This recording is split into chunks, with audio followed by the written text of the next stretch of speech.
Olá, segunda-feira, 4 de agosto, BNews 19 horas, começa agora. O prazo para a saída das mercadorias dos portos brasileiros antes do início da cobrança da sobretaxa de 50% para exportações aos Estados Unidos termina amanhã. A cobrança das tarifas começa na próxima quarta-feira. Os portos brasileiros acompanham com atenção os impactos das tarifas dos Estados Unidos sobre exportações nacionais. Depois da divulgação de uma lista de produtos isentos, como celulose, petróleo e suco de laranja, empresas retomaram embarques e reorganizaram contratos comercialmente viáveis. Em Santos, o maior porto da América do Sul, já se nota uma nova corrida por janelas de atracação.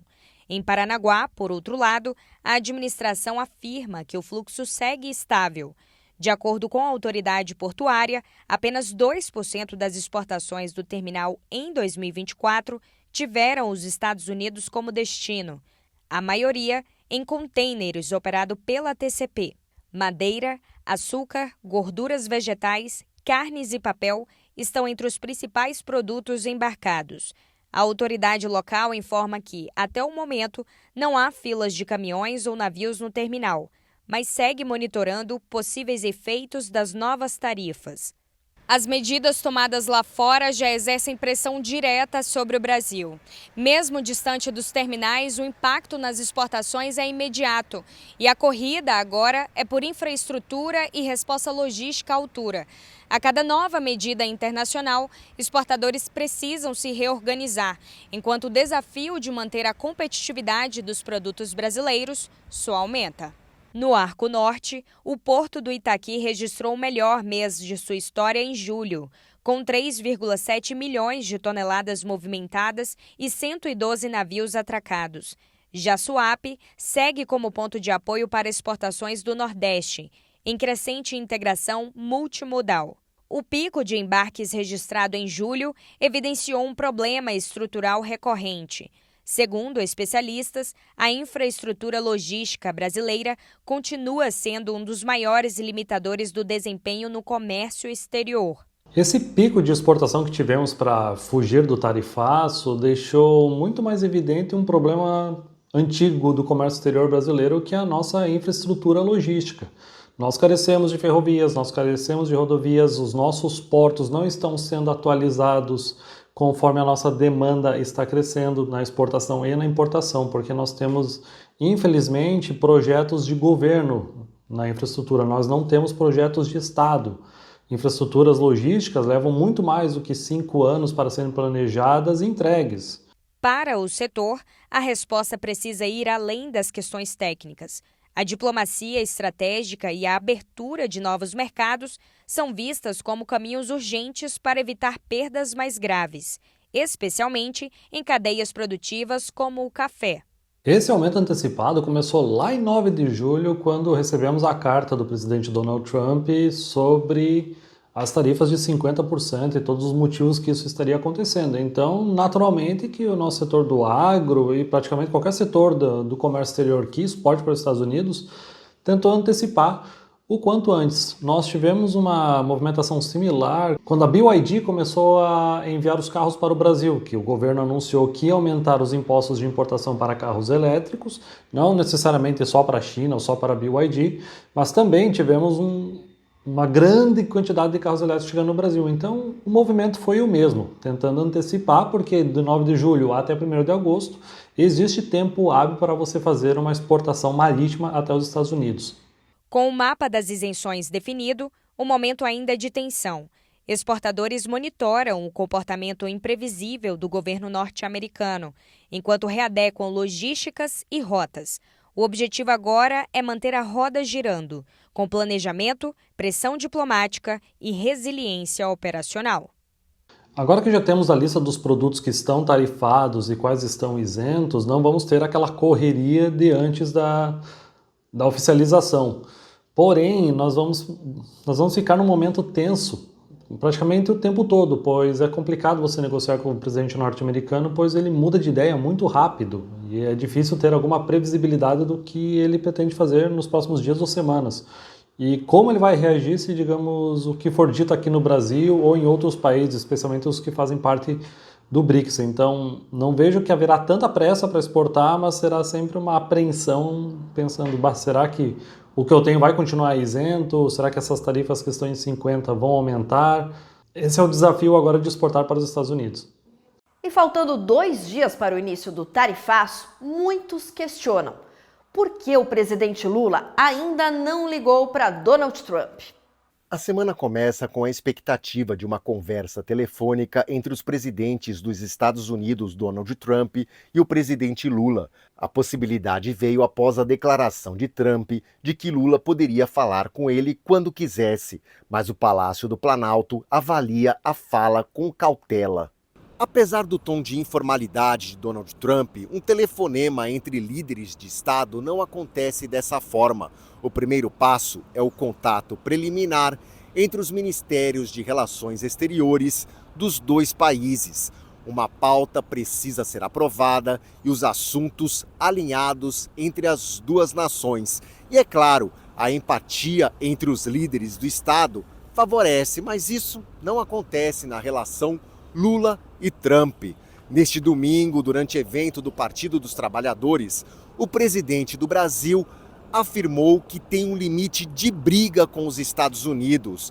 Disse que não pode falar tudo o que ele pensa e voltou a afirmar que não está disposto à confusão.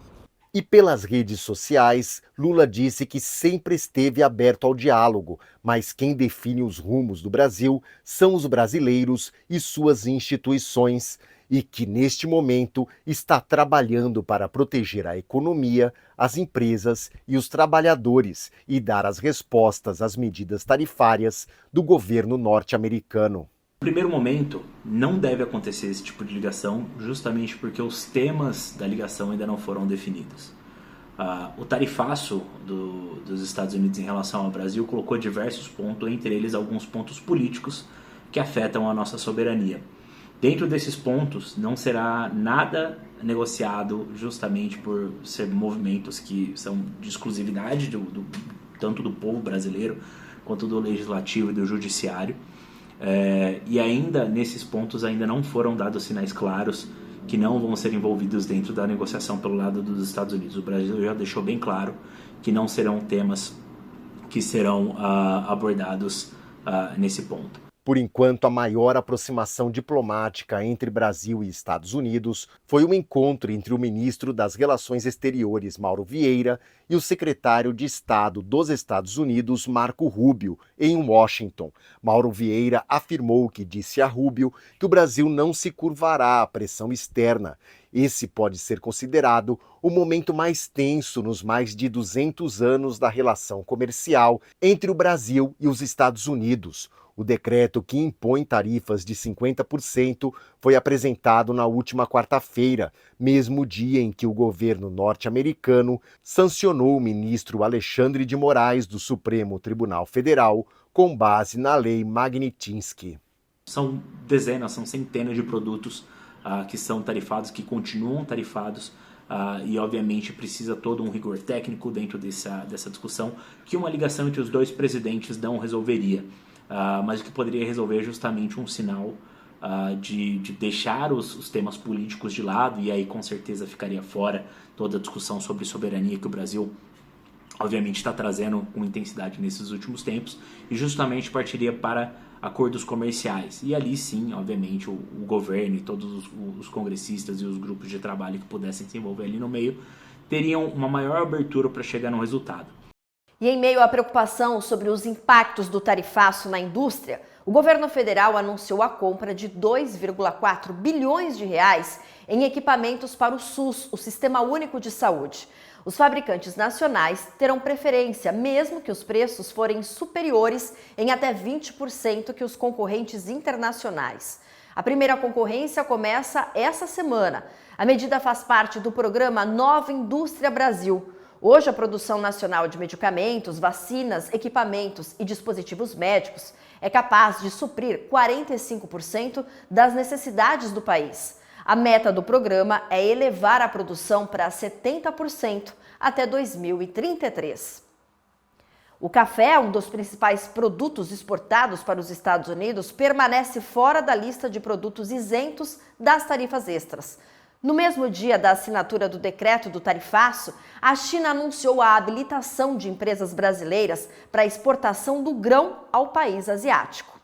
183 novas empresas brasileiras de café foram habilitadas para exportar o produto para a China. O anúncio detalha que a medida tem validade de 5 anos e entrou em vigor a partir do último dia 30 de julho, mesma data em que os Estados Unidos oficializaram as novas tarifas de 50% sobre produtos importados do Brasil. O tarifaço passa a valer a partir do dia 6 de agosto e, diferentemente do suco de laranja, o café, um dos principais produtos brasileiros exportados para o mercado americano, ficou de fora da lista de exceções, o que despertou a preocupação dos exportadores. A liberação para as empresas brasileiras é uma boa notícia para o setor, porque sinaliza a possibilidade de abertura de novos mercados e uma oportunidade diante de um cenário de incertezas.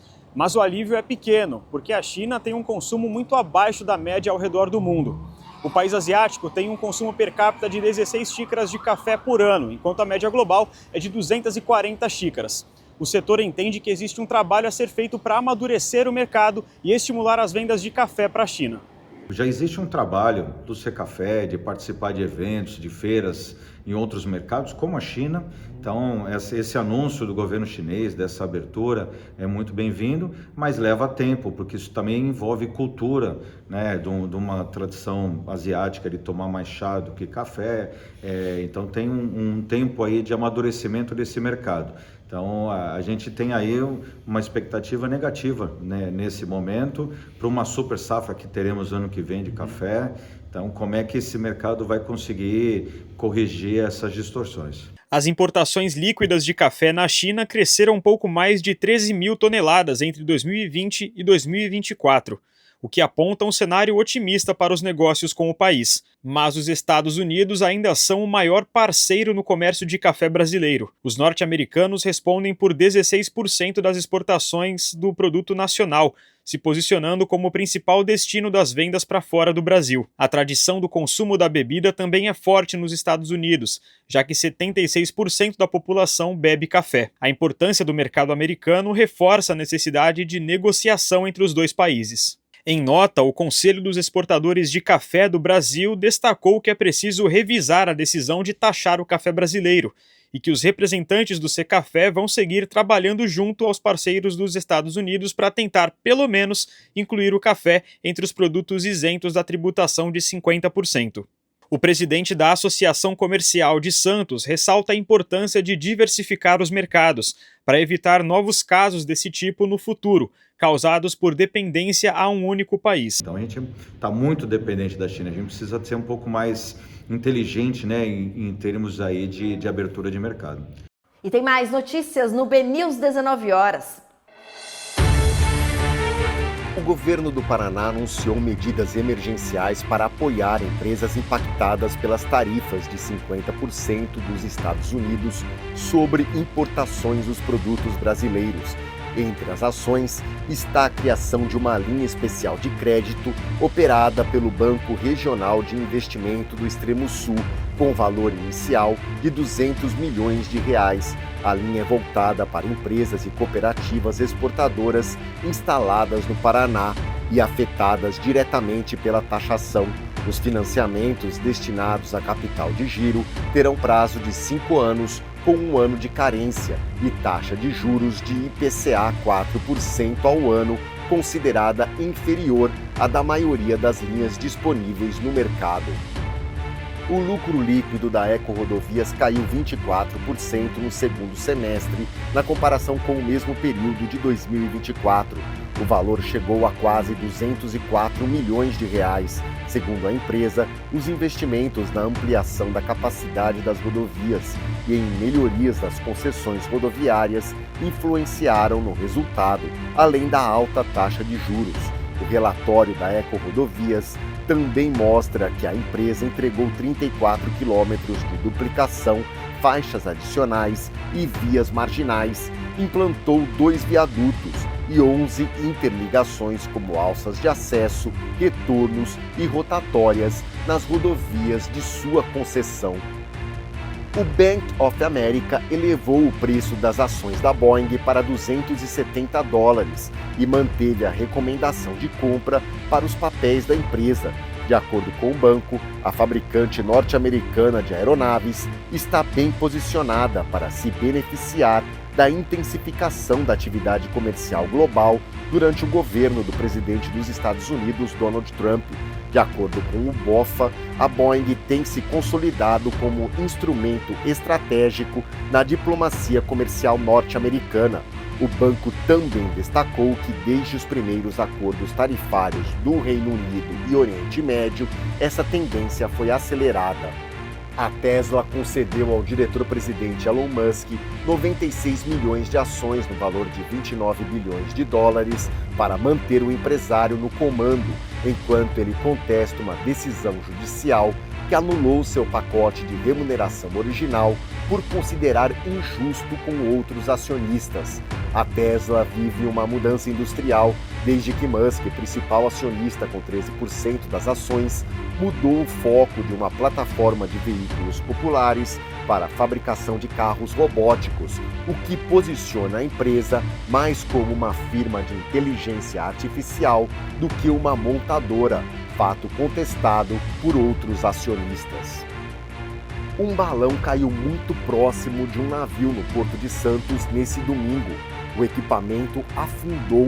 Os riscos poderiam ser de incêndio a bordo. De acordo com a praticagem do estado de São Paulo, chamas em embarcações são difíceis de ser controladas e necessitam do uso de rebocadores. A autoridade portuária de Santos informou por meio de nota que pelo menos 4 balões foram avistados sobrevoando a área portuária, mas que nenhum deles atingiu áreas críticas do porto.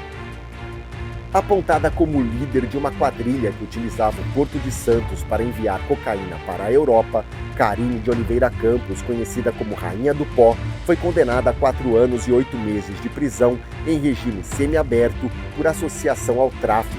O marido dela, Marcelo Mendes Ferreira, e outros 3 homens também foram condenados. A quadrilha foi desarticulada durante a Operação Alba Vírus, deflagrada pela Polícia Federal há 6 anos. Ela é apontada como líder do grupo e escondia drogas em carregamentos. Inicialmente, Karine havia sido condenada a 17 anos de prisão, mas recorreu ao Superior Tribunal de Justiça e conseguiu a anulação de provas.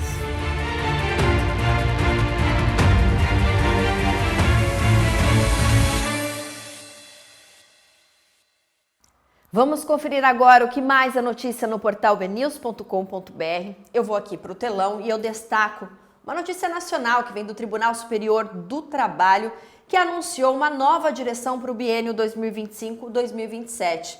O ministro Luiz Felipe Vieira de Mello Filho é o novo presidente do TST.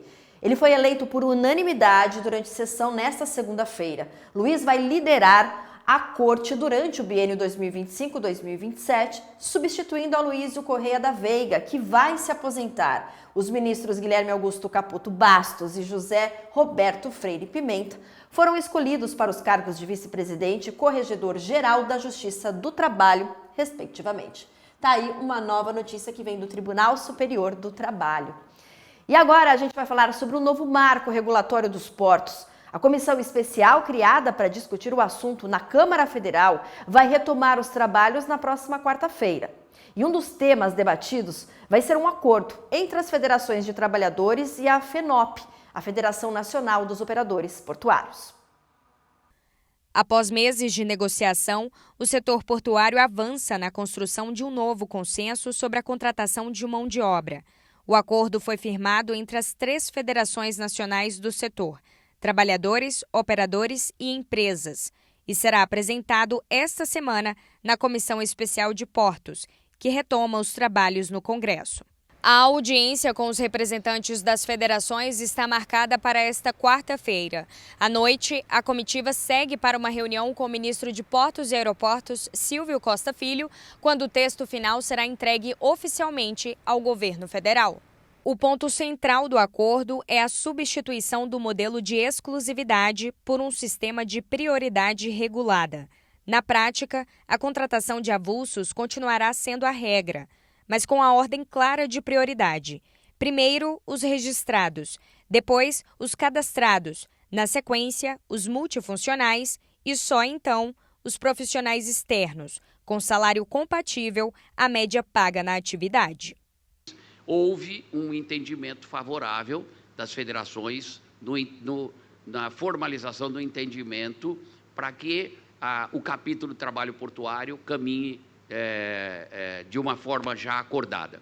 O relator e o presidente da comissão, já desde o início e quando conversamos, eles disseram isso publicamente. Com o capítulo do trabalho portuário equacionado, esse projeto andará de uma maneira muito positiva e rapidamente. Em relação à remuneração, o texto garante que nenhum avulso poderá receber menos do que a média histórica daquele serviço. A média salarial passará a ser calculada de forma anual, sem incluir horas extras ou adicionais, para evitar distorções. O objetivo é dar segurança jurídica ao setor e estimular a valorização da mão de obra portuária. O caso mais citado nas negociações foi o do Rio de Janeiro, onde uma empresa pagou R$ 1.700 por um serviço que costumava remunerar mais de R$ 5.000. O acordo foi aprovado por unanimidade na plenária das federações e os últimos ajustes de redação estão sendo concluídos. A expectativa é que, com o aval do governo, o texto siga para a análise do relator e votação final na comissão especial. A petrolífera britânica BP anunciou nesta segunda-feira a maior descoberta de petróleo dos últimos 25 anos na costa brasileira. O anúncio veio por meio de um comunicado ao mercado nesta segunda-feira. A empresa informou que os resultados da análise do local da sonda indicam níveis elevados de dióxido de carbono. Afirma também que a partir de agora vai iniciar as análises laboratoriais para caracterizar melhor o reservatório e os fluidos descobertos, o que vai fornecer informações adicionais sobre o potencial do bloco. Também informa que outras atividades de avaliação estão sendo planejadas para serem realizadas, sujeitas à aprovação regulatória. Essa é a maior descoberta da petroleira britânica em 25 anos. De acordo com a empresa, o campo se estende por mais de 300 quilômetros em águas profundas. A descoberta aconteceu na Bacia de Santos, dentro da área conhecida como Bloco Bumerangue, a cerca de 400 quilômetros do Rio de Janeiro. A área corresponde a 5 vezes o tamanho da ilha de Manhattan, nos Estados Unidos. A BP detém 100% dos direitos de exploração do campo, arrematado em lance único no leilão feito em 2022. Naquele ano, foi realizado o primeiro ciclo de oferta permanente no modelo de partilha de produção usado em campos do pré-sal. Pelas regras, a empresa que arremata o bloco precisa destinar à União um percentual do lucro, ou seja, a parcela de petróleo excedente àquela usada para cobrir os custos de produção e investimentos. A BP ofereceu 5,9% do lucro óleo ao governo federal. E após o anúncio da descoberta, as ações da BP subiram 1,92% na Bolsa de Valores de Nova York. E isso aconteceu mesmo com a queda dos preços do petróleo no mercado internacional. A última descoberta feita pela companhia foi em 1999, no Mar Cáspio. O desenvolvimento de campos em águas profundas no Brasil costuma levar entre 4 e 10 anos até o início da produção comercial. BNews 19 horas fica por aqui. Uma excelente noite para você e a gente volta a se encontrar amanhã. Até lá!